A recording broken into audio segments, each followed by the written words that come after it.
So welcome, ladies and gentlemen, to the fourth session of the conference.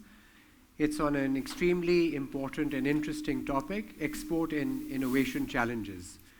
And we have three eminent speakers. All three of them have published excellent papers which are extremely innovative. The first speaker is Gonzalo Varela from the World Bank, and the topic is trade, productivity, and distortions in Pakistan. Each speaker would have around 20 minutes and will be told 5 minutes before the end of time that their time is running out.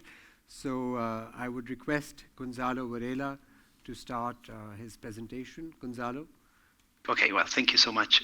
So as the chair mentioned, I'm going to be presenting work on productivity, trade, and distortions in Pakistan. So this is work that emerges from a paper in the Journal of Development Studies with Stefania Lobo on internationally linked firms and productivity in Pakistan, and also from a recent report on growth that we recently got out that is called From Swimming in Sand to High and Sustainable Growth, a roadmap of reforms for Pakistan. And let me start basically with a statement of a problem. And the statement of a problem is the fact that we have seen in Pakistan a productivity slowdown. And to put this in perspective, let me share just one statistic. That is that in 1990, if you start in 1981 and compare to 2021, an average Pakistani worker increased the amount of value created by about 38%. The last 30 years, value added per worker in Pakistan increased by about 38%. Over the same period, the average Vietnamese exporter increased its value added by about 330%. So the productivity of Vietnamese workers grew 8 times faster than that of Pakistanis over the last 30 years. And this is a big issue because productivity is underlying the sustainability of income growth in Pakistan. If we want households to be richer over time, what we need is that workers that are part of that household produce more productivity over time. So this issue of productivity is an important issue and deserves attention. So what is preventing productivity growing faster in Pakistan? So what we did in the paper was to focus on firms and see how is it that the productivity of firms has been increasing over time and what were the underlying drivers of productivity growth at the firm level in Pakistan. So what we start by doing is we take 10 years of data of basically publicly listed firms in Pakistan, and we estimate total factor productivity. So we aggregate and we compute what is happening with aggregate productivity among publicly listed firms. And what we see is that over the past decade, we see a decline in aggregate productivity, and that's what the chart with the red line in the chart on the right shows, a decline in overall or aggregate productivity. And we can decompose that decline in aggregate productivity in basically two portions, in two parts. Is it that firms are getting worse at what they do? Or is it that given the productivity of firms, what is happening is that resources get allocated to worse uses, to the least productive firms? So that allocative part, that between firm component. And what we see is that actually the driver of the decline in aggregate productivity is mostly because of the within firm factor. That is that firms are becoming worse at what they do. It's not so much that resources get poorly allocated. The between factor is more than firms are getting worse at what they do. So to be sure, the between factor is not contributing much, and particularly over the past 3 years, when we look at 2017 to 2020, there is a decline in the contribution of allocative gains to the overall aggregate productivity. But what is most striking is the fact that firms are getting worse at what they do. And that is what is showing in that dark green bars that are showing a decline, that are a drag on aggregate productivity growth. So then what we think is, okay, let's think of a framework to think about productivity upgrading, to think about productivity growth. And as I mentioned before, we can think about productivity growth in an economy. We can break it down into parts, into main components, what is happening within the firm, And given what is happening within the firm, how resources get allocated. Are the most productive firms growing and the least productive firms shrinking? So that resources flow from the least productive to the most productive. That would be an allocative gain. Or is it the opposite happening? So what we see in the data is that allocation is not fantastic, but it's not the dragging problem. So we're going to focus on the within firm part in this presentation, and that's what we do in the paper also. Now, to understand what drives productivity at the level of the firm, we can think of the nature of the firm. So are we thinking that these firms in Pakistan are at the frontier? So we're thinking the Googles, the Apples, the Microsofts, that whenever to improve productivity, they need to move the world frontier of knowledge.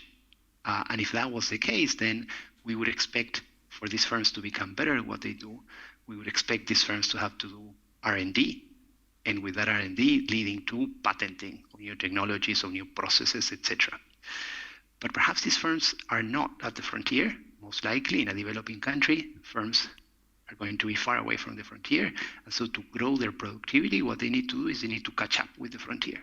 Catching up with the frontier will mean imitating what others have done. So you get better because you imitate what others have done. You can learn from others.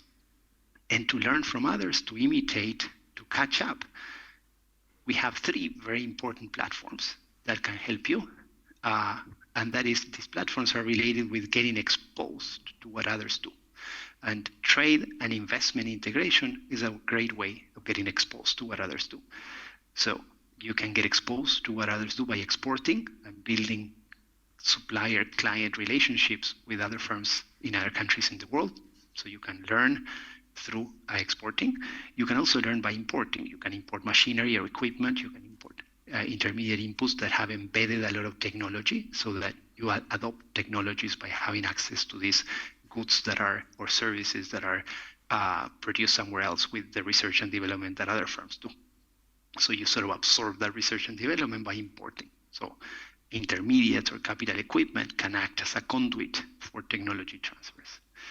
There's a third platform for learning, that is being exposed to what others do, not just by trade, but also by interacting directly in your own country. That is, if you have foreign direct investment in your country, if you have multinationals that come and produce and interact and build these supplier-client relationships, then you can also learn. Perhaps you learn because you have to compete with them, so they operate in your own sector, so there may be spillovers or competition gains, or you may learn because they operate upstream, so they provide services or goods that are useful for you, and through that interaction, you learn. So you have these three platforms that are going to be quite important. So in what follows, I'm going to discuss where we are in terms of this frontier innovation and catching up, and within the catching up, the different mechanisms in Pakistan, and where we find that there is space for improvement. So let's start with frontier innovation and patenting. So what we know worldwide is that there's a strong association between innovation and productivity. For Pakistan, we also see that. So when we look at the firm level data, what we see, and that is what the chart on the left shows, that is, if you rank order the least productive firms to the most productive firms, what you're going to see is that the share of firms that are innovating increases as you move from low productivity to high productivity. This is a pure correlation. There's no causation here, but what you see is that the most productive are the ones that innovate the most, right?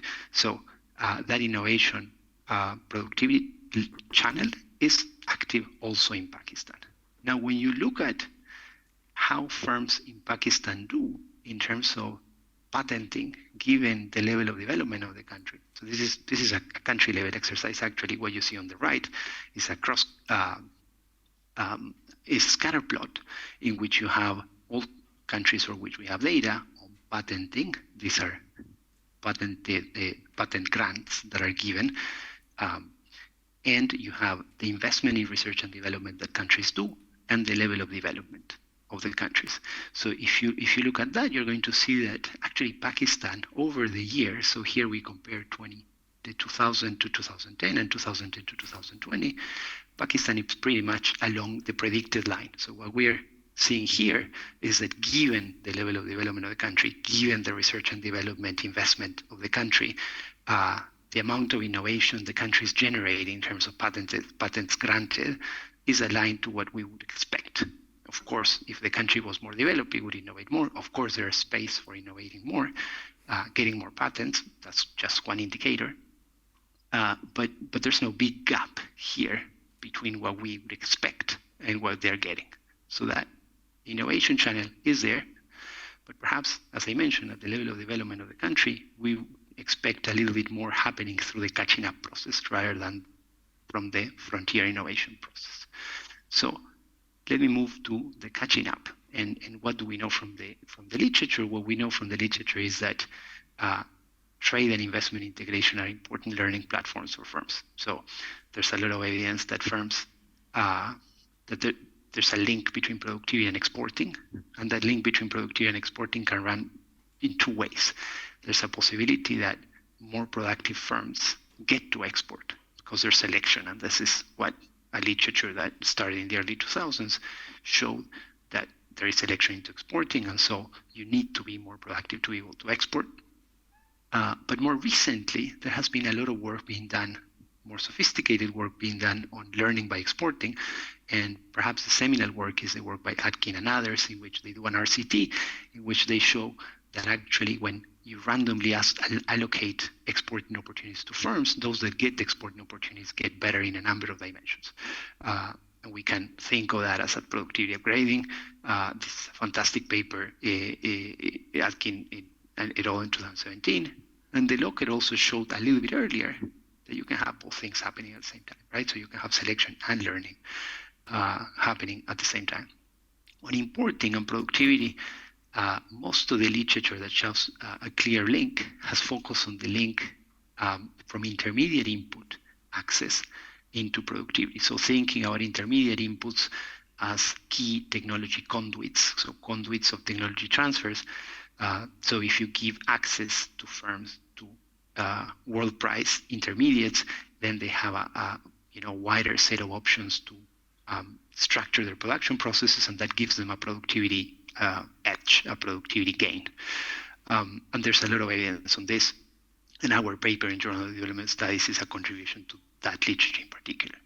And then on FDI, there is also a lot of literature showing where the space for spillovers is, and mostly what the literature shows is that spillovers, horizontal spillovers, tend to be it's more difficult to find. So this channel that links, okay, you have more FDI, more multinationals operating in your own sector, you compete with them while you learn. Well, that's a little bit tricky, and evidence is a little bit more convoluted there.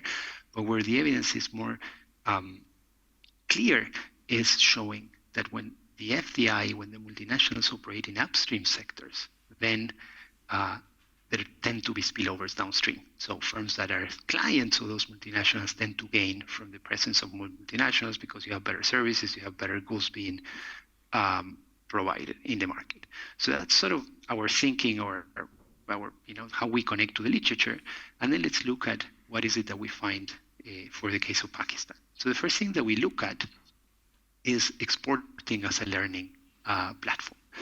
And what we see is, just like everywhere else in the world, exporting is associated with higher productivity.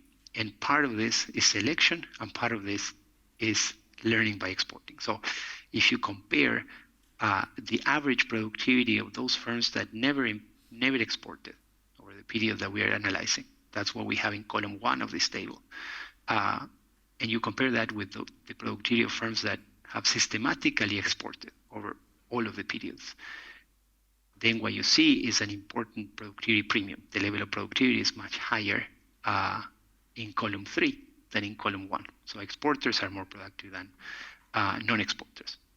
Now, what you see is that if you divide this further, and you look at those firms that are not yet exporters, but we know that in T+1 they will be exporters. So we can call them latent exporters. They are not exporting now, but they will be exporting in the next period.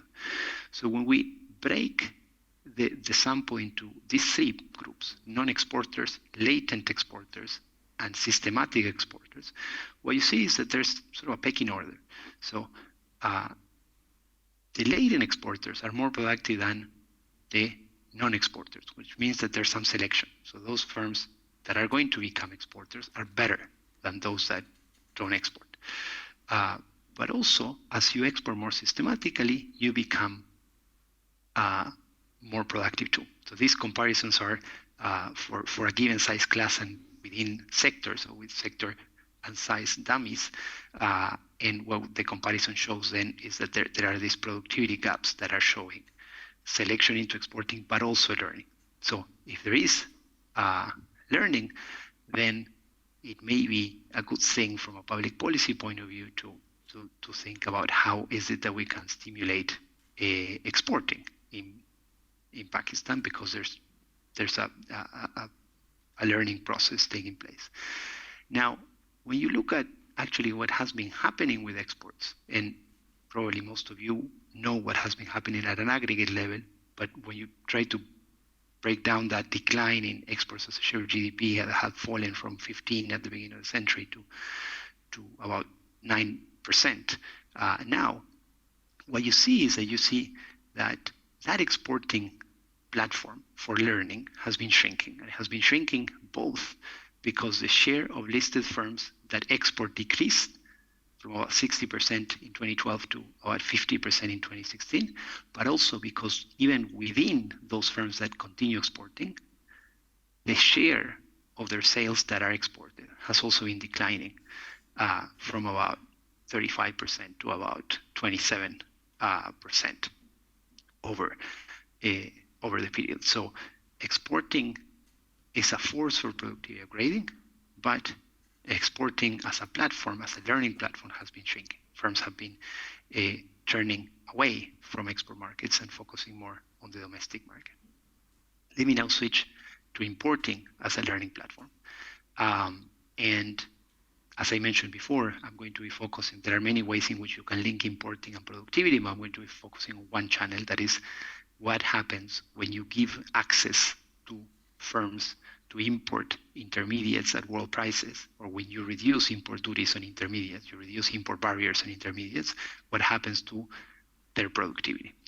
And again, here we're focusing on publicly listed firms in Pakistan, and what we see is that there is a systematic association between declines in import, in this case, let me turn this around, increases in import duties on the relevant intermediates that you use to produce and your productivity. So when the Ministry of Commerce increases import duties on intermediates that you need to produce, what happens is that your productivity falls. So that's what your chart on the left shows. Total factor productivity measured in revenue manner falls. If you take another measure of productivity, labor productivity also falls. But it's not just productivity that falls, it's also that your sales fall. So your capacity to grow shrinks when they increase import duties on intermediates that are relevant to you. And interestingly, wages also fall. So, and it makes sense. So if your productivity is falling, then your workers are less productive probably, and so the reward to your workers also falls in a competitive, relatively competitive environment.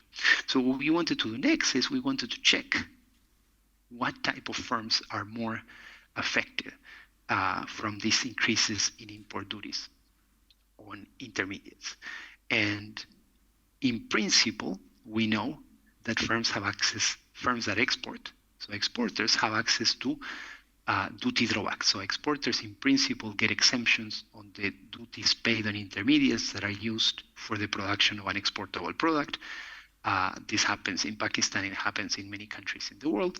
And so we said, well, in principle, exporters shouldn't be affected by these import duties on intermediates. So why don't we break the sample into exporters and non-exporters and see if the import duty effect on productivity affects this type of firms differently. And what we find is indeed that actually it's non-exporters, so that's what you see in the chart on the right. The first column shows the effect on non-exporters, so increases in import duties.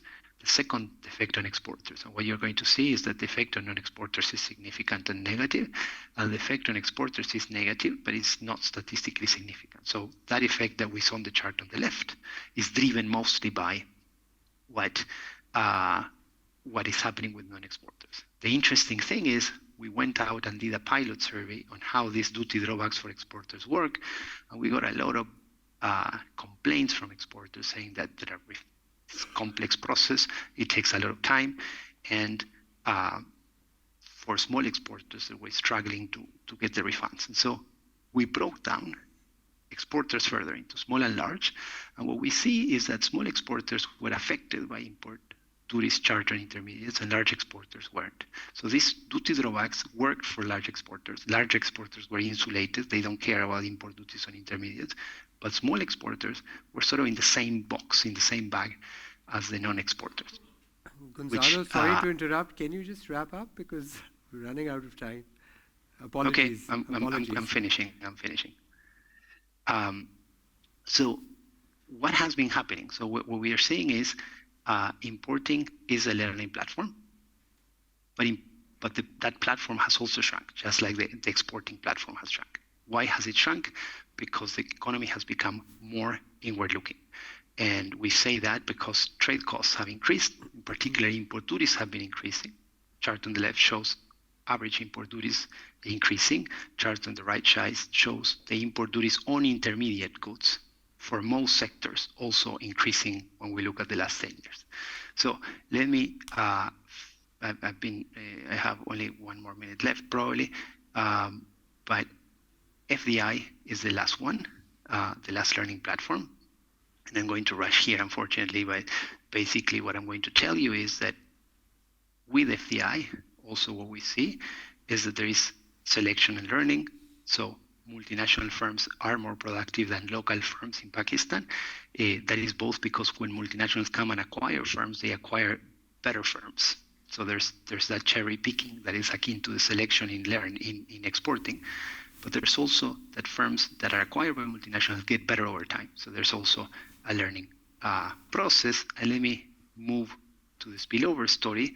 And what we find is when we see, it's not just that the firms that are acquired multinationals get better, is that also there are spillovers, there are gains in productivity around firms that are connected to these multinationals, particularly those that are connected through supplier-client relationships. And what we see is that when you have more FDI in an upstream sector, particularly in the services sector, your productivity increases, and these gains are particularly larger the least productive you are. So the more space for catching up that you have. And one example here of if we get more FDI, the type of thing we could see in Pakistan happening is the recent adoption of the loop trace technology by Interloop that decides to analyze the cotton traceability from the level of production to when it enters the Interloop factory. And what that requires is a lot of business services that are sophisticated, is a lot of internet connections, quality fiber optics rolled out. And so productivity of these firms is going to increase if you have services in the business, software development, telecom, etc., that are good. If those services are not good, then you're going to have that only large firms like Interloop, because they integrate fully, they can do the whole thing.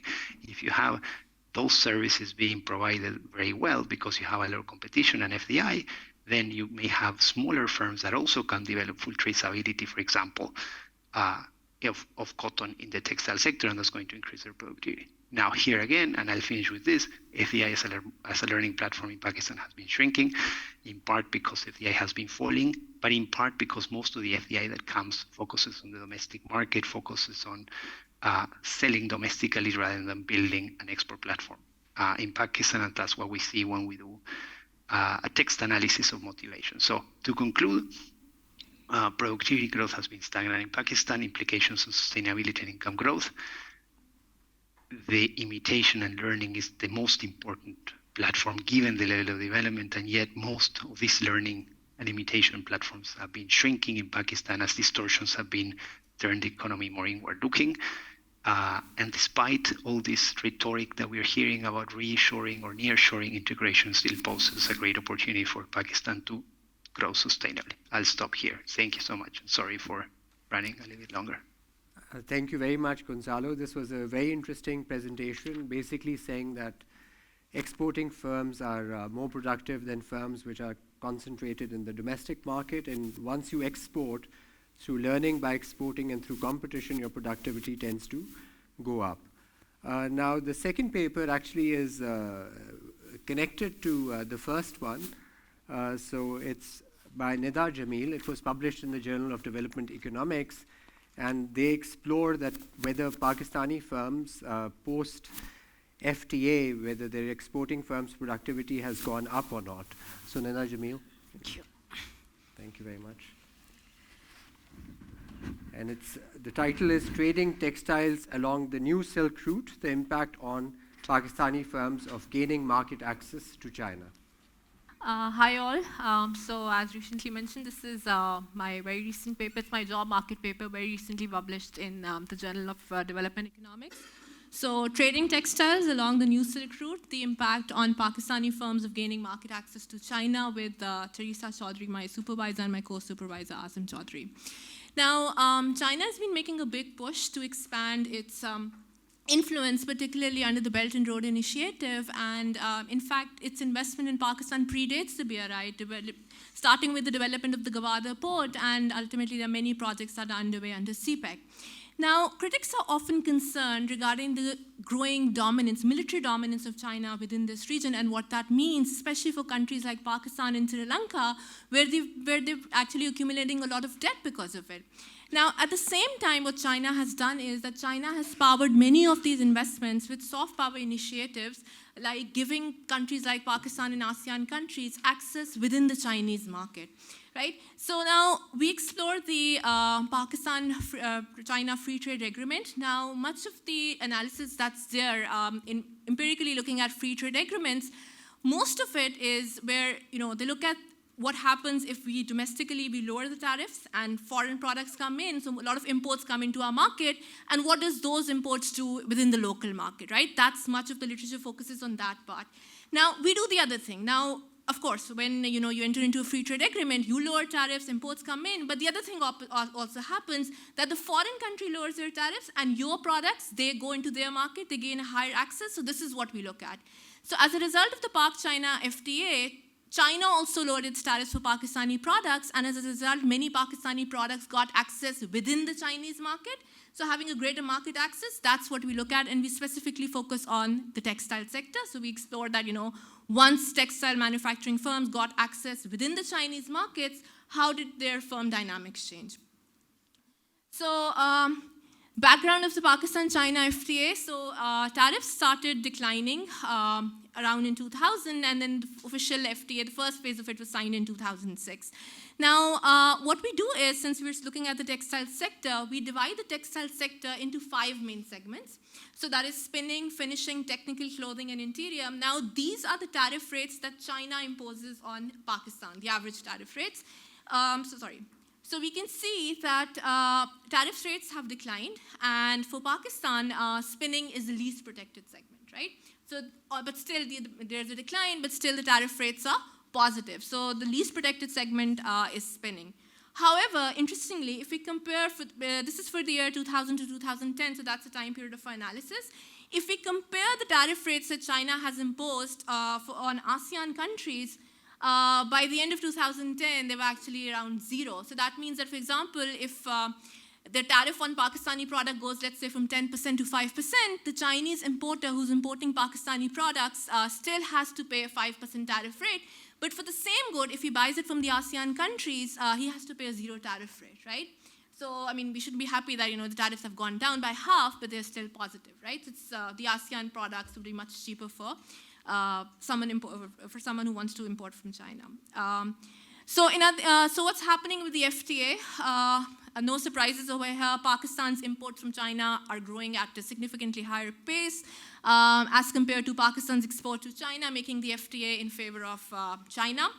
In terms, since we're focusing on the textile sector, specifically within the textile sector, if you look at our exports to China, since we're talking about Pakistan gaining access within the Chinese markets, again, no surprises because spinning is the least protected segment. Spinning is the one that is a major exporting segment of Pakistan to China. So we're exporting most in the spinning segment, and that's what's growing.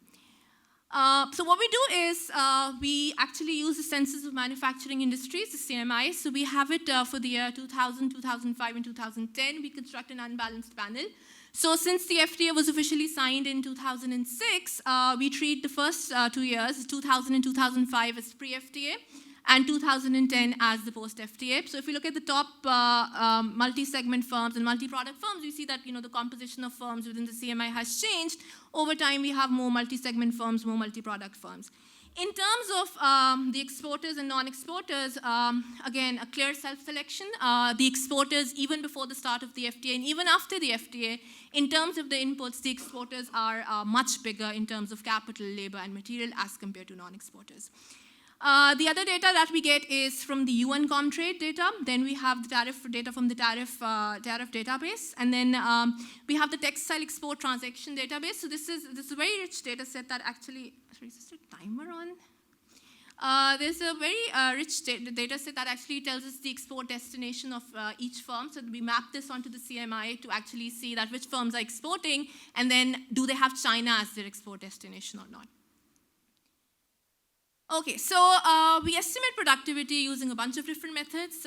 So visually representing productivity. So this dotted line is the productivity pre-FTA, and the solid line is the productivity post-FTA. So whichever method we use, we do see at least visually that productivity has gone up for firms that are exporting to China, whichever methodology we use.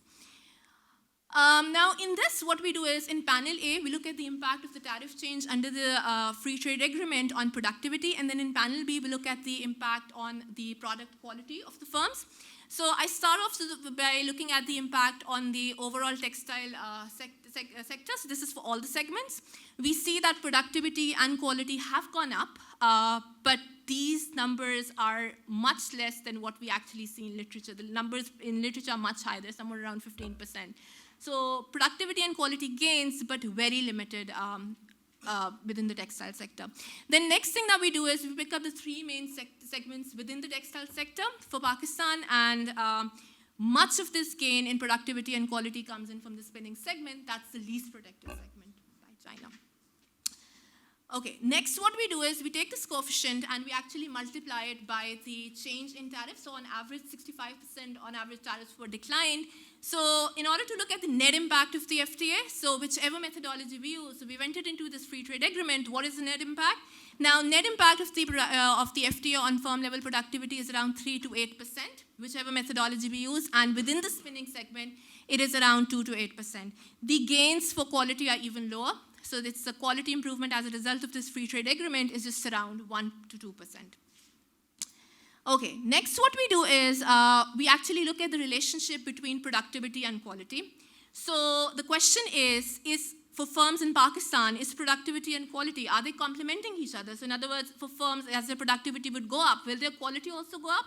Or are they substitutes? So if productivity goes up, is the productivity gain at the expense of a quality gain? So are they substitutes? For the entire textile sector, we see that this is a positive trend, right? So we have different quantiles of productivity, and we plot them for different values of, this is a quantile regression. For different thresholds of productivity, we look at what impact, the correlation with the quality.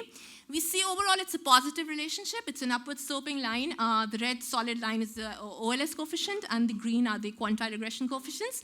We see that overall for the textile sector, it's a positive line. So productivity and quality, they seem to be complementing each other. So if productivity goes up, quality would go up, and vice versa. If the firms are better producing better quality output, they are going to be more productive. However, for firms that are at the lower threshold, for the very lower threshold, we could see a negative sort of a decline. This thing. So we could see, at least for this bar, it's a negative line, it's actually sloping downwards. So this means that At least for firms that are at the very lower threshold of productivity, for them, productivity and quality, they seem to be substitutes for each other. So if these firms are more productive, they are being more productive at the expense of quality. But overall, it's like a positive picture, positive relationship between productivity and quality.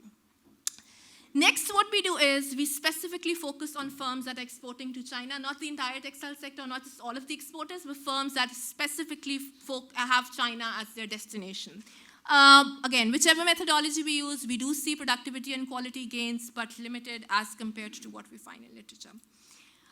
Again, the same exercise we do for China, we see that the coefficient is positive, so productivity and quality, they seem to be complementing each other. So if firms are more productive, they're going to produce higher quality, and vice versa. If you're producing better quality, you're going to be more productive. Okay, next thing that we do is, so we do find productivity gains, we do find quality gains, although limited, but at least they're there, right? But again, limited. So now the next thing that we explore is that, what's happening with productivity? I mean, why are the gains so limited? Is it that, are they doing some investment? And how are the firm dynamics changing? Are they investing more in capital? What's happening towards, what's happening to the number of products that they're, exporting within the Chinese market? Are they diversifying into new products? Are they diversifying into new segments? And what we see is that firms that are specifically exporting to China, they actually only increase in their labor and material usage. So this means that, firms, they are catering to the Chinese demand, but they're only catering to the Chinese demand just by increasing more of their variable input rather than actually investing in capital. So in other words, exporters to China significantly increase labor and material usage. However, there is no significant increase in capital usage. So they're just catering demand by using more of the variable factor. Then in terms of the number of products, so what's happening in terms of the number of products, we see that firms that are exporting to China, they actually reduce their number of products to half. So it's sort of like, instead of diversifying into new products, it seems like they're, focusing more on their core competencies, very specialized products. We do not see any significant change in the number of segments they're active in. So it's not that, a spinning firm is going into interior or clothing. We don't see any significant jump in terms of the number of segments that they're active in. Okay, next what we see is that does this FTA have anything for the non-exporters? So for this, what we do is we actually look at the spillover effects, geographical spillover effects. So if I'm a non-exporter, and close to me, I have a lot of exporting firms, will there be any sort of information spillover, right? It could be because, I maybe new inputs are coming into that market, or maybe, their labor is coming into my firm and working and stuff like that. What we do for this is we divide the firms. It depends upon which category that exporter belongs to. So we divide the firms into upstream, horizontal, and downstream firms. So what do I mean by that? So let's assume if I am a non-exporter and I belong to the finishing segment, if I have an exporter that's located next to me who's also in the finishing segment, I classify that as a horizontal firm because we're in the same segment. Firms that supply their input, so spinning would be for firms that are the exporters that belong to the spinning segment would be the upstream firms, and firms that are in interior, clothing, and technical for me would be the downstream firms, right? So looking at the impact of the exporters being in close location to the non-exporter, we see that if I am a non-exporter, but I have an upstream firm that's an exporter located close to me, my productivity and my quality will go up. So there are positive spillover effects from the upstream firm. Interestingly, for the quality, there are negative effects for horizontal level, probably because firms are competing with inputs. So spillovers, at least for the non-exporters, from the upstream firms. So concluding, over the years, we've seen a lot of free trade agreements, but there's a very less exercise for the impact it has, especially for developing countries. Analyzing the impact of the free trade agreement between Pakistan and China, we do find productivity and quality gains. However, they are very limited. Firms are not increasing their capital usage. Firms are reducing their number of products, right? We do find spillover effects, but then there's a lot of competition that these Pakistani products face within the Chinese markets, typically coming from the ASEAN countries. Within the Chinese market. So at least, as a result of these free trade agreements, trade does go up, but the impact, at least on productivity and quality, at least for the short term, that the analysis that we've done, is still limited. Thank you. Thank you, Nida. This was indeed very interesting, and it has been sort of a controversial issue whether the gains from the first FTA have been that much or not, and that led to a renegotiation of the FTA. Anyway, so let's go to our last speaker, who's Bilal Khan, and Bilal is going to talk about firm-to-firm networks and sourcing strategy of importers. Bilal. So in this paper, what we are trying to do is to look at the behavior of the importers and their relationship with the source firms who are exporting to Pakistan and how it evolves over time. And so recently there's a literature developing up because of the availability of the data at the very micro level, at the firm level of exports and imports, where they're trying to see how do the firms are sourcing their imports from different destinations. And basic economic theory will tell you that if I'm increasing my output at the intensive margin, what I would do is increase everything proportionally. But what some of the recent studies have found is that this doesn't happen. Basically, actually, when importers import from different destinations, they change the share which they source from different countries, as well as different importers within the country or across countries over time. So what we try to do is looking at the Pakistani context and see how do the Pakistani importers are behaving in this context. So the motivation is basically coming from the availability of the highly disaggregated data at the firm level, where we can examine the behavior of the exporters and the importers in the economy. So what we have is, I will come to it in a minute, but this availability of this transnational level data actually helps us to look at very, very basic details, which we were earlier we were analyzing in the trade literature and at the more macro level, at the more aggregate level. How do the firms, or how do the countries, or the sectors within the countries behave when they interact with the other sectors in the other economies around the world? But now, at the micro level, we have a much better information available to us, and this helps us to actually test a lot of economic theories related to the trade as well. And then why we are interested, because once we understand the behavior of the importers, then you can come with a lot of strategies. Being a foreign exporter who is trying to export in Pakistan, they can look at the behavior, analyze the behavior, and strategically place themselves competing on the price or the quality that we will see what comes out as an important factor in there. So just to motivate it further, so this is the data we are using. Okay, maybe we briefly give the idea of the data as well. So we are looking at the import data of Pakistan available by the customs. It is the universe of the data available from January 1, 2016 to December 31st, 2017. So 2 years data available at the daily level, the transactions that happen, the importers which are importing different products, 8-digit product code from anywhere in the world that is coming into Pakistan, which is recorded and verified by customs officer. The price and the quantity of the product is verified by the customs officer.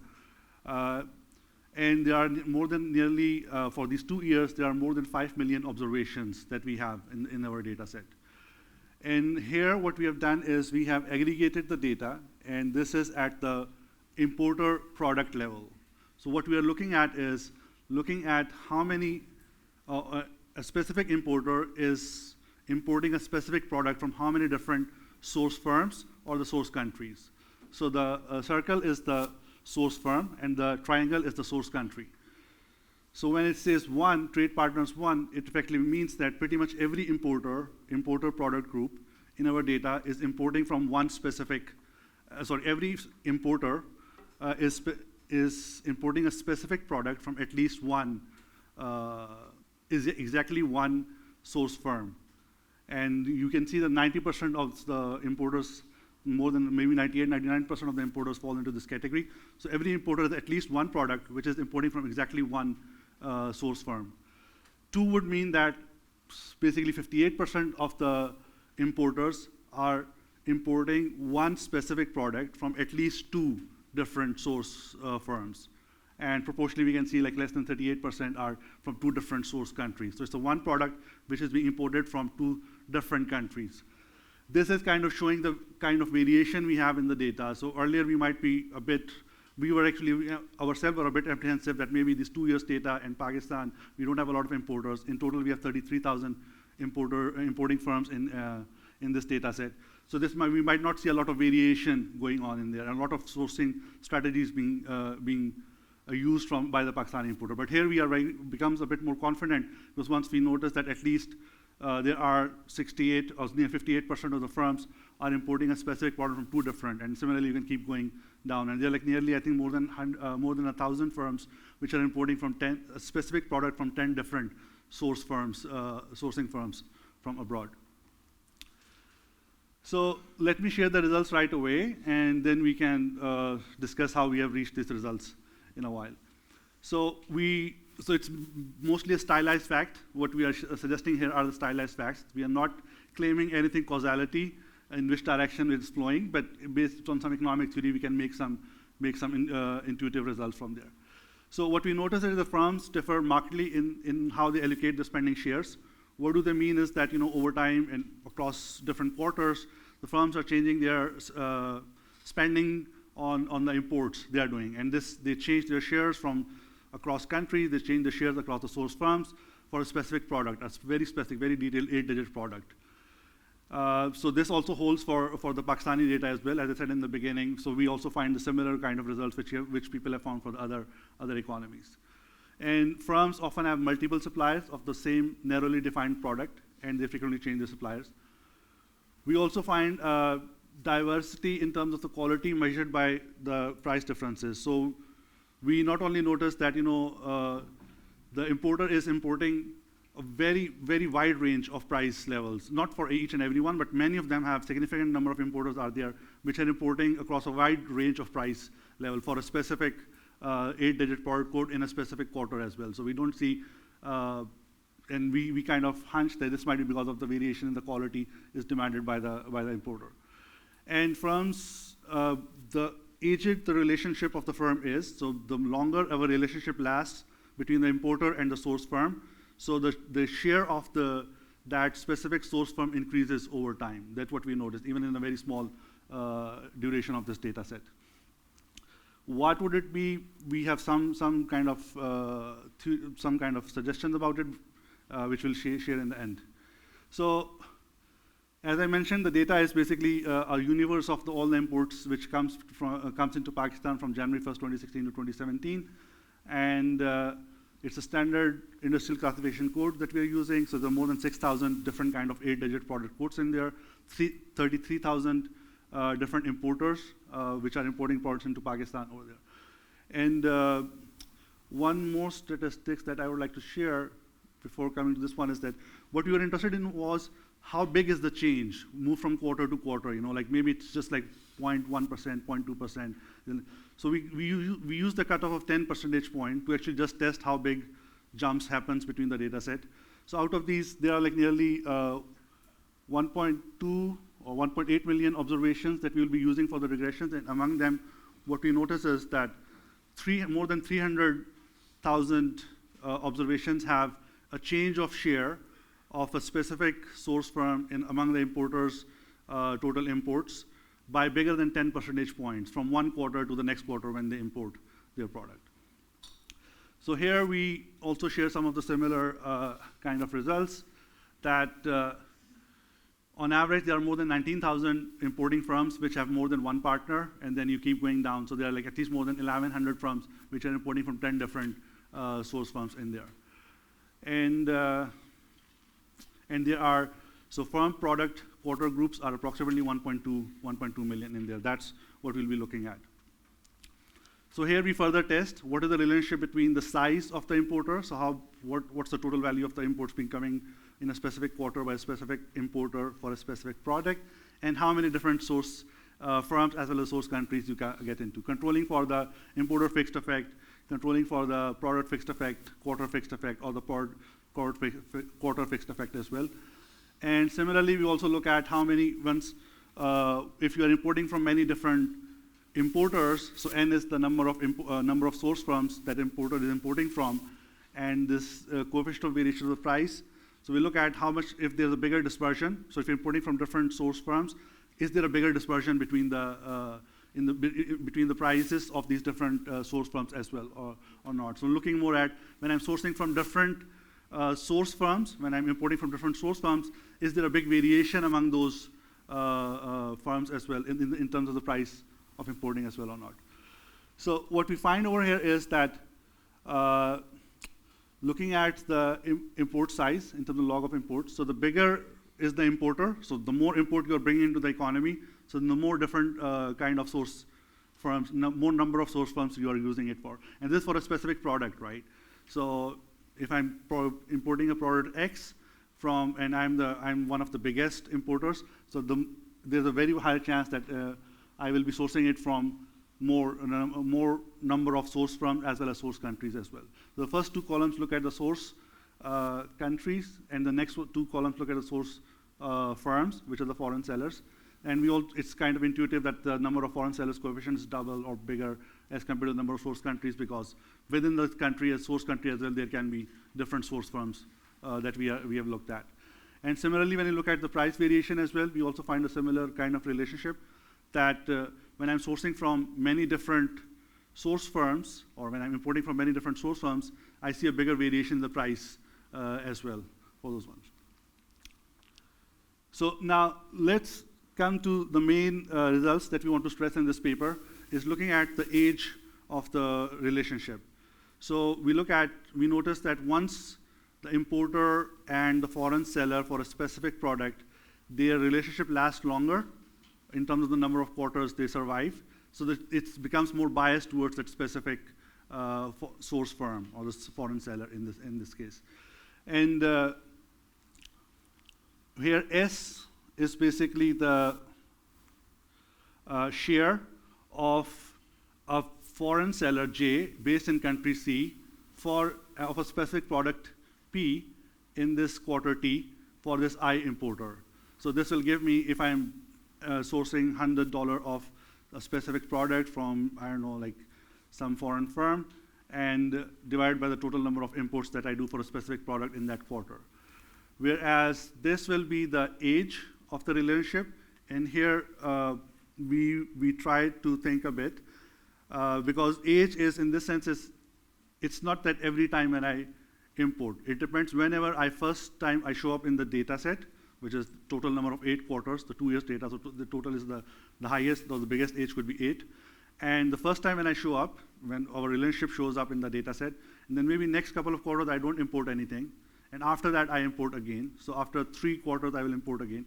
So my age will be 3, not like because I'm doing it the second time importing, so it will be 2. So we are actually looking at the first time when we are matched in the data, and then whenever next time we show up, it can be after in the last quarters, and the age will be 8. It can be after at the end of the first year, that will be age will be 4. And X will be for controlling for the size of the firm or the importer. It's also the price. It's all the other factors in there, the variables in there. And we also control for, of course, the importer fixed effect, the seller fixed effect, product, quarter, and eventually I think we also control for the product of importer, product, and seller fixed effect as well. So basically there can also be some specific effects with respect to the relationship itself. So we use it for looking at irrespective of which country you're importing from. So we look at your total share. Then we also do another exercise where we look at your share of a specific foreign firm in the specific country from which you're importing from. And then we see whether the results within the country are similar to the ones which we notice for across anywhere in the world. So this is just to give you an idea about the number of observations we are using for this next regression, which is to look at the age of the relationship and the share of the specific foreign seller among the imports in there. We have nearly 1.8 million observations for this foreign seller experience, age of the relationship. Import size on average is approximately 5 million, and the import price is approximately, average price is something like 136,000 in there. So these are the results. It's difficult to see from here. So what we notice is that here we have tried to control for as many fixed effects as we could. This is the importer fixed effect, the foreign seller fixed effect, We also try to control for the product fixed effect, period fixed effect, and then this is importer, seller, product fixed effect together. Basically try to see if there is any specific effect coming from the specific relationship they have developed over time or among themselves in there. So what we notice is that if we just focus on in the first one, we did it because the last one, this is the main result that we stress on, and some in earlier presentations, people suggested us to just highlight this one in the beginning. So that's why the first one, you have the lower observations, 881. And here we notice that there is very strong and significant relationship between the age of the relationship between the importer, foreign seller for a specific product, and the number of quarters that we are related to. So effectively, what would it mean is that on average, if our relationship is extended by 1 quarter, then my share among the importer's total imports will rise by nearly 3.7 percentage points, which looks like a very big number. And this result is very significant, even when we control for the price being charged, or then we have this interaction term in the last one we look at, and the size of the importer itself, so the total number of imports that comes, how many number of foreign partners you have, or how long the foreign seller has been in the Pakistani market. So this is also a very interesting result to look at, and this first quarter dummy as well. We have, okay, so just three more minutes. So what we're looking for is that the foreign sellers which are in the market for a longer period of time compared to the ones that show up later on in the data, they also have some kind of benefits. But that benefit is mostly only for those importers with which their relationship does not last long. So maybe it's just a 1 quarter relationship which doesn't show up later on, because this effect is very much gone when we control for this importer-seller product fixed effect together. And similarly, the first quarter dummies as well. The first quarter dummy is basically when I first time start importing from a specific foreign seller a specific product in there. Both of these effects are very much coming from those relationships which do not last long. But if you look at the ones which are repetitive, at least twice they show up in the data, they're importing this thing. The price, in terms of the value, there's not much effect. But the next dependent variable is in terms of the quantity. So the first one was just the total, the share among the total value of the imports in terms of dollars. The second was in terms of the quantity that we're importing of a specific product in there. Here what we notice is that the interaction term, the price in the age of the relationship has a negative impact, which kind of shows that over time, when my relationship lasts with the foreign seller, she has to give me a further discount or this one. So if the price has to go down, then I will increase the share of a specific foreign seller. If the price increases, then I will decrease the share of that specific foreign seller in there. All the fixed effects are there, and then we do the similar exercise for within the country as well. And we see very similar results for whether we look at in terms of import value or we look at in terms of the quantity, share of the quantity that is being imported in there. So we notice that all the age of the relationships are very significant over time, and specifically this thing becomes more significant within the country when you're sourcing. So basically these source firms, when they are located within the same country, they try to compete if they want to increase the share among the Pakistani importer in there. So yeah, so this is what I've kind of explained. The interpretation of each and every result is already there. But this is still a very, very, very basic work. There's still a lot of things that needs to be teased out and understood in terms of Pakistani context is that what actually gears towards this one. And still, we have very limited data. We want to see over a longer extended period of time, if some data is available, is to see how long will it survive. If there is a second degree effect when it increases but at a decreasing rate, and maybe after a while it flattens out. Or, like, it can be that there are some other factors which we see when we control for the importer product and the foreign seller fixed effect, that some of these effects are wiped out, especially of the foreign seller's experience as well as this one. We were expecting that once you have been in the market for a longer period of time, maybe the importers, when they talk to each other, they might talk about you, and then you can charge a premium, or you can have a higher share among the importers in there. But we don't see this kind of effect in there. So I will just stop here and take further questions if there are any. Thank you very much. Thank you very much, Bilal. So this has been a really interesting session. I have a dual role. I'm the moderator and also the discussant. So I'll keep my comments short, but I just wanted to give a backdrop to this conversation, to these 3 papers which we've been presented. So the first is that if you look at the Pakistan economy in the last 30 years, there's something which is really disconcerting, and that is that if you look at structural change, normally you move from agriculture to manufacturing to services, but it seems that we've skipped the manufacturing stage and we moved straight from agricultural to services. So in the last 30 years, our share of manufacturing has been stagnant. So why is this important? I mean, you can say in South Asian countries like India, Bangladesh, elsewhere also, it's been a similar trend. What makes Pakistan anomalous and different is that we have the highest population growth in the region. So if you don't have a buoyant, productive, growing manufacturing sector which has higher employment elasticities than the services sector, so that has ramification in terms of absorbing the millions of people who are joining the labor force.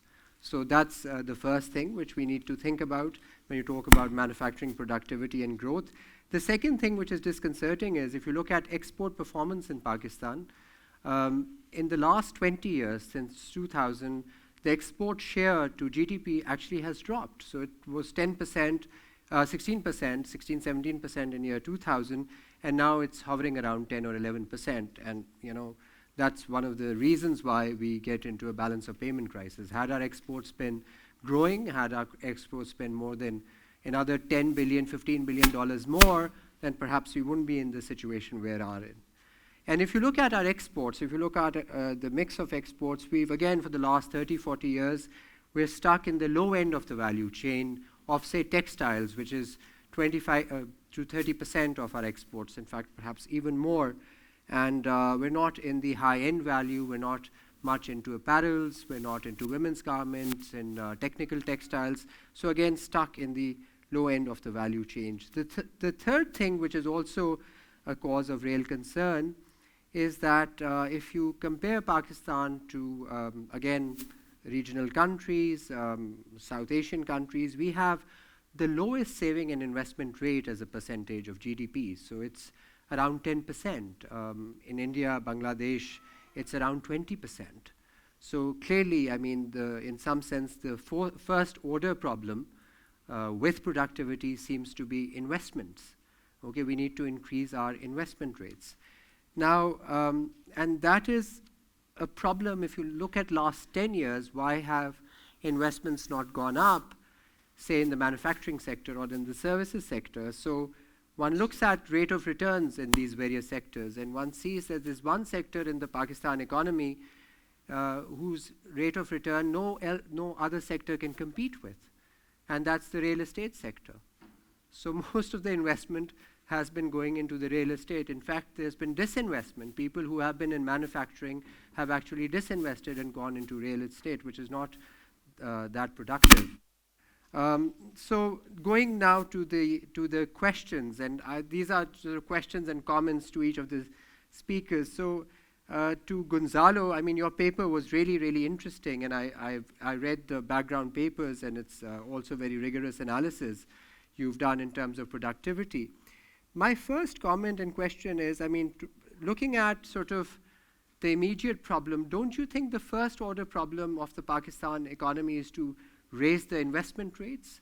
So yes, productivity is perhaps with it a major issue, but what do you think of the fact that, our investments are so poor? So the first thing which we need to look at is why is it that, we're lagging behind in terms of our investment share of GDP, which is just at 10%. The second thing, and you didn't have time in your presentation to talk about, is the policy recommendations. We spoke about the fact that exporting firms generally are 20-30% more productive than non-exporting firms. Within exporting firms, the larger firms do better.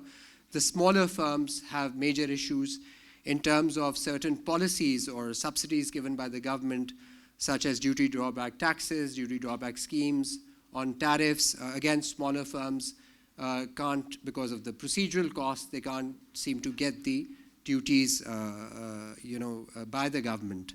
So I would like to hear policy recommendations from you. And do we also start thinking, when you talk about productivity of manufacturing and exports and so on, should we start thinking of an industrial policy in this country? Because we've haven't had one.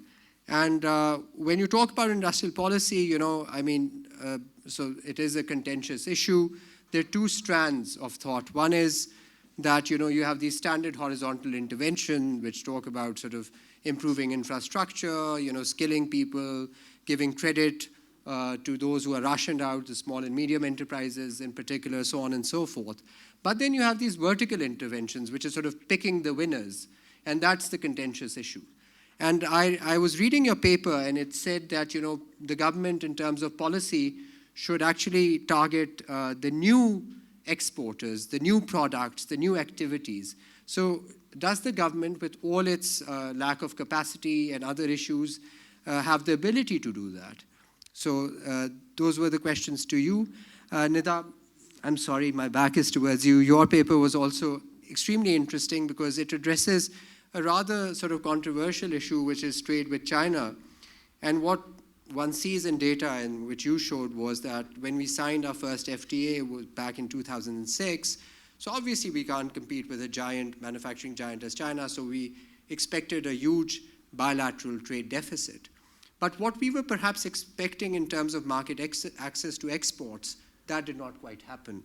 And if you compare the tariffs which they gave to ASEAN countries for textiles and garments, that were much lower than to Pakistan. And that is perhaps one of the reasons why we had problems accessing the Chinese market, and also why the productivity gains were so, well, not that significant, around 2 to 8%. Yeah. So again, just a comment and question is, we were in the process of renegotiating the FTA. So I wonder whether that renegotiation has put us on an even keel with the other ASEAN countries in terms of tariffs to our major exporting industries. Secondly, I was also wondering that we also have a GSP plus status. So, another analysis which could be interesting is that pre and post GSP plus, has there been any delta in productivity of exporting firms or not? So I wonder whether you've thought of that. Another thing which is sort of interesting is that recently, post-COVID, State Bank came up with the TURF scheme. And it's been pretty successful. But what we know is that a lot of that money went into the high-end firms, those which have much higher turnover or larger firms.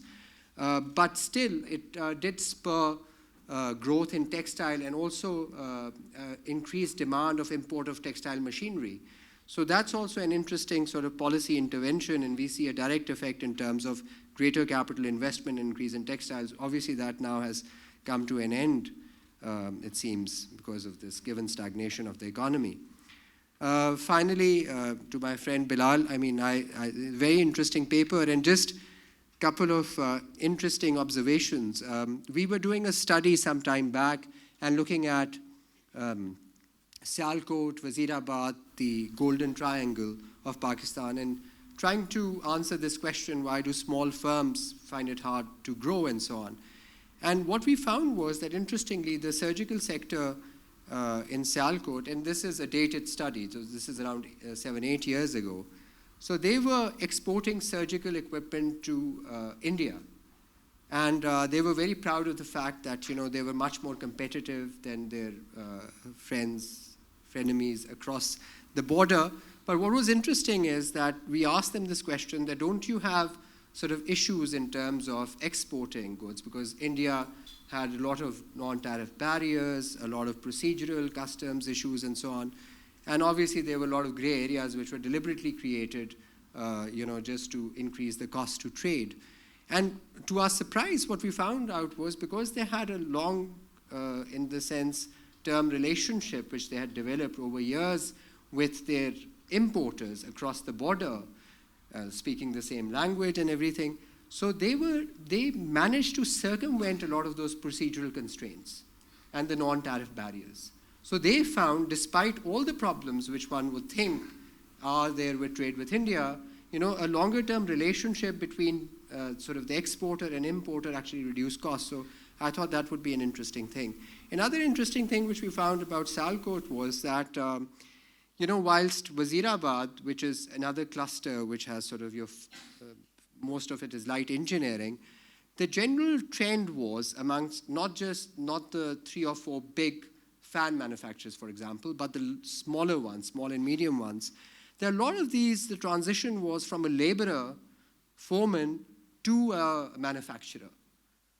So, and that had its own set of constraints. Their levels of education was low, their productivity was low. In Sialkot, what we saw was that the transition was from a trader to a manufacturer and an exporter, okay, generally.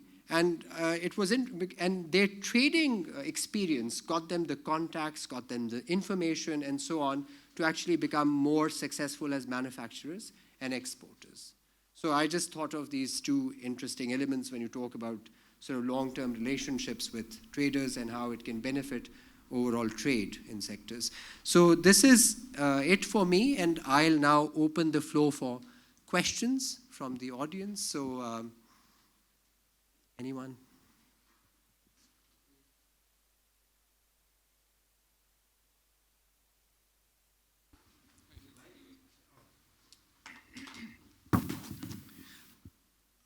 I don't think it's a question, it's a very brief comment, if you like.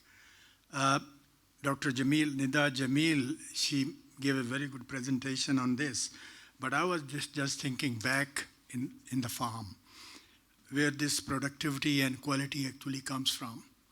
The quality in, the quality out. The productivity in, the productivity out. The garbage in, the garbage out. So by that standard, I think for cotton crop, we can achieve a significant value, a significant, tremendous value, not only in the country, but also in the region, on a very, very competitive advantage basis, if we can really look into that area at the primary production level. So I think at supply side, we need to really concentrate on that. And there is tremendous knowledge, scope, expertise, but we need more commitment and continuity. This is for cotton. I think we Pakistanis, we should be feeling very proud of our achievement also, once we discuss all these kind of thought-provoking sessions, listening to them, is the success of maize crop in Pakistan. This is a classical example in Pakistan economy. 12 years ago, within these 12 to 13 years, the productivity has gone twofold. The quality of grain produced in Pakistan, and I'm just, allow me to take some more minutes, The quality of corn produced in Pakistan is much, much better than the adjacent or neighboring countries, because we can produce corn or maize twice a year. And look at the food, feed, fuel, and fiber level, lately fiber, from this single crop. So these are some of those classical examples which we should look not only on the firm level, but also at the primary production level. Thank you.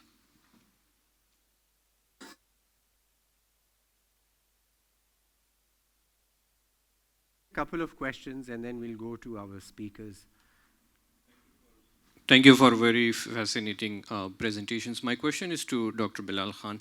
I'm just wondering, since you are interested in firm-to-firm sort of relationship between exporters, importers, and outside partners, do you see any geographic variation within Pakistan in terms of the number of importing partners that firms have, or the number of exporting partners that firms have, and what role does sort of connectivity to international world plays into it? So I was thinking that, okay, Sialkot did not have an airport always, but now has an airport. Does that help actually sort of establish relationship with more importers and exporters for firms based there?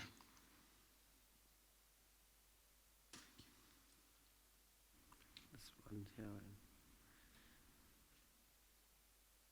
Actually, you can use.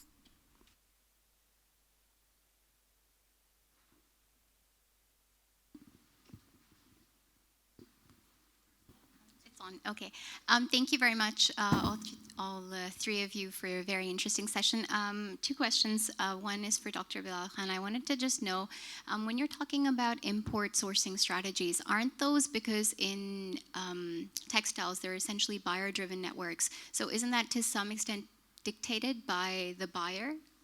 So where, you're importing your zippers and your, embellishments from, isn't that coming from there? So how did you tackle that? And secondly, for Dr. Varela, I wanted to know, you spoke about the fact that the learning platform, all three of them, they've shrunk, so exports, imports, and FDI.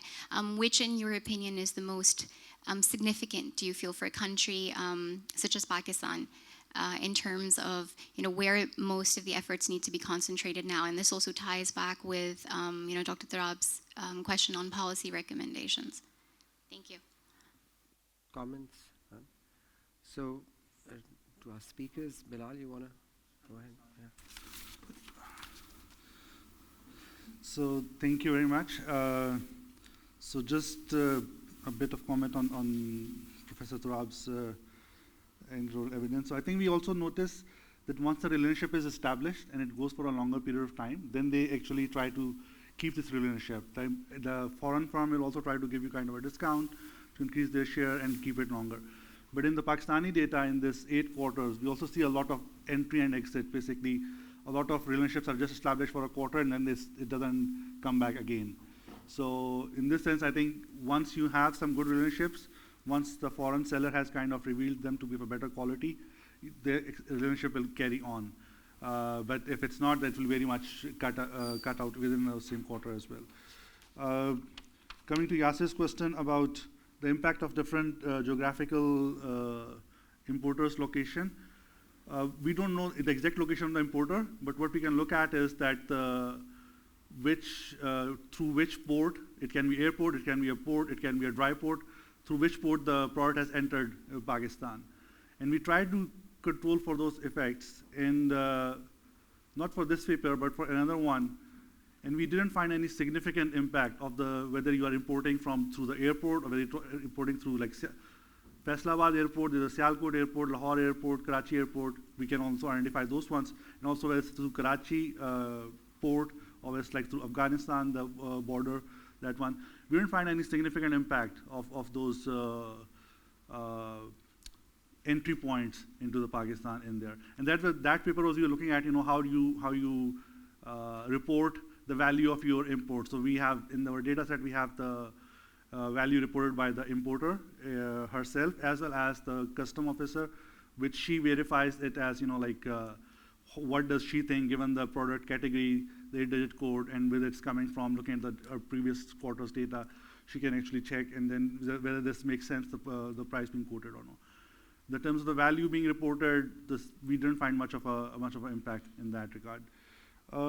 To Nadia's question, I think we can't really see, but what we control for the size of the total imports of the borrower, and we see some impact when you have a bigger, when you import more, you have the share of the, but this we are looking mostly from the foreign seller perspective. The foreign seller's share goes down if you're importing if you're a bigger importer in the market. So basically the importer is sourcing from a lot of different foreign sellers rather than very few.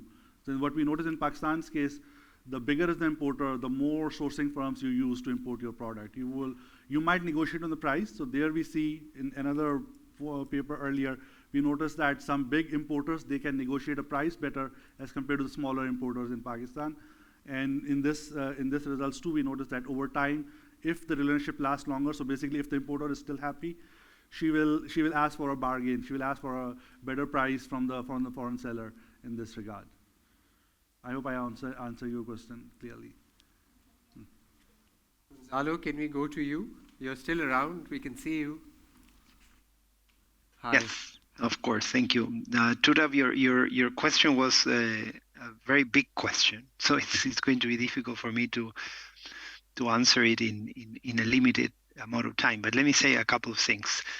The first is that the productivity and investment challenge is a joint challenge. So we sort of, analytically we can distinguish and we can measure productivity upgrading and measure capital deepening. But actually, from a policy point of view, these two things are, two sides of one coin. And I think the paper of Nida, Jamil, shows it quite nicely in how limited capital accumulation, limited investment is probably a big explanation to the limited productivity gains associated with the trade agreement with China. So, the two things are two sides of one coin. But let me go into a little bit more into policy. I mean, why is it that firms are not investing in Pakistan? So we've been looking at this, and here, the elephant in the room is the incentives that the government of Pakistan provides to agents that tend to tilt investments into non-productive real estate activities away from productive manufacturing or even services, productivity enhancing services. So if your resources flow into real estate, so in real estate there has been a lot of investment actually, but if your limited saving flow into real estate and not into productive investments, then we are going to see that investment in manufacturing or in productive services for that matter is going to be limited. Add to that the fact that you have a sovereign that is borrowing substantial amounts from the resources that are available in the market. And investment requires lending. Investment requires financing. So if firms that do have investment opportunities, if those limited firms that do the limited investments in productive activities after the investment to real estate, takes their toll, go to the banking sector, and the banking sector has limited funds because most of them are being lent to the sovereign, then that's going to create a problem. So you have crowding out given by a large government sector that is absorbing, that is sucking this resources from the banking sector. And if you add to that the fact that courts don't work and insolvency laws don't promote particularly the lending to small and medium enterprises, because it's going to be very difficult to have legal recourse in case these firms don't pay, then of course the sovereign is the natural borrower from the banking sector. So you have a combination of things. First, I would say the first tier explanation is incentives that channel resources into real estate away from productive uses. And this is not something that I say, this is something that has been said many times. A second layer that is a financial sector sovereign nexus that is quite codependent, and then financial resources flow into the government sector to finance the large, growing, and persistent fiscal deficit rather than financing productive activities. And then the limited resources that you get in the banking sector that are not lent to the government, banks are going to be reluctant if insolvency laws, if courts do not provide some guarantees for banks to actually get collateral in case these risky activities that they need to finance on SMEs don't materialize, don't do well. So that's one issue. I would say on the industrial policy, I am very comfortable with industrial policy if you have a loop from evidence to policy. If I talked about learning platforms in my intervention for firms, I think there's a very important learning platform that is also missing, that is for government policies. Government needs to learn from what they do. If they do something that works, they should do more of it. If they do something that doesn't, they should do less of it. And I think that link between evidence, what works, what doesn't, and policy is missing. If that link can be improved, can be repaired, then we can start thinking of good ways of doing industrial policy. But if that link is not there, it may be a big waste of resources. Also, it may be a big waste of resources if you don't fix the allocative problem first. If you have an economy that is full of distortions, in which resources get allocated to unproductive activities, then doing industrial policy in the typical traditional sense is going to inflate those sectors that are that shouldn't be there in the first place. So I think there's a sequence that is first, fix your allocative problem. Second, build the loop evidence to policy, and then think industrial policy. Let me just finish with, there was a question in the audience on the 3 learning platforms, which one should be the priority? And I would say, unfortunately, I didn't have time to elaborate a little bit more on FDI, but I think for a country like Pakistan, FDI is crucial. And again, FDI connects to the other 2. And you're not going to have an export pickup if you don't get foreign companies coming in the country big time to build export platforms. This is what we see in other countries in the world. My example, I started my presentation on Vietnam, on the case of Vietnam, on the productivity boom in Vietnam in the early 2000s, and that was FDI driven. And we see it in many other countries in Southeast Asia. What is missing in Pakistan is that FDI that comes, builds an export platform, and then exports will pick up. It's very unlikely you're going to have an export pickup without FDI. Over.